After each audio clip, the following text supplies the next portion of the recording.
En profondeur la primature, Bassirou Diomaye Faye concrétise sa promesse d'un exécutif déconcentré et d'un Premier ministre doté de véritables leviers stratégiques. Le projet de décret signé par le président est contresigné par Ousmane Sonko.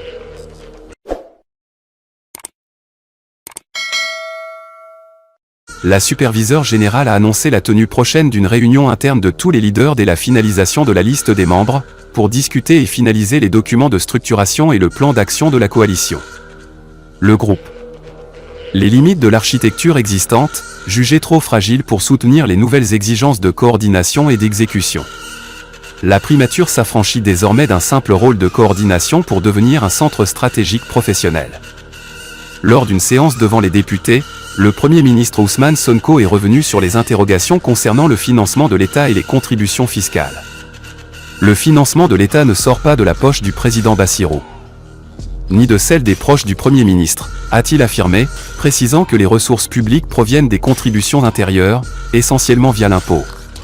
Le chef de l'État l'avait annoncé, il le formalise désormais.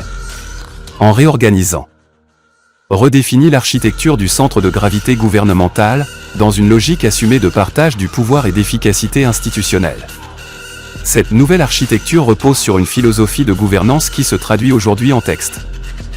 La formule du 4 avril 2025 « Je veux des DG forts, des ministres forts, un Premier ministre super fort » devient le cadre de référence. Le rapport de présentation du décret justifie cette refonte par la nécessité d'aligner la primature sur les ambitions d'un Sénégal souverain, juste et prospère, et sur les standards d'une administration moderne, performante et mieux outillée pour conduire l'agenda national de transformation.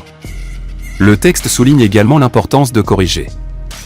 Le nouveau dispositif clarifie les responsabilités, fluidifie les circuits décisionnels et introduit un contrôle interne rigoureux. Le renforcement de la fonction de pilotage est notamment marqué par la création d'un poste de directeur de cabinet adjoint, destiné à accélérer le traitement des dossiers prioritaires et à soutenir l'action du Premier ministre. De même, la fonction de porte-parole du gouvernement, confiée à un secrétaire d'État directement rattaché à la primature, gagne.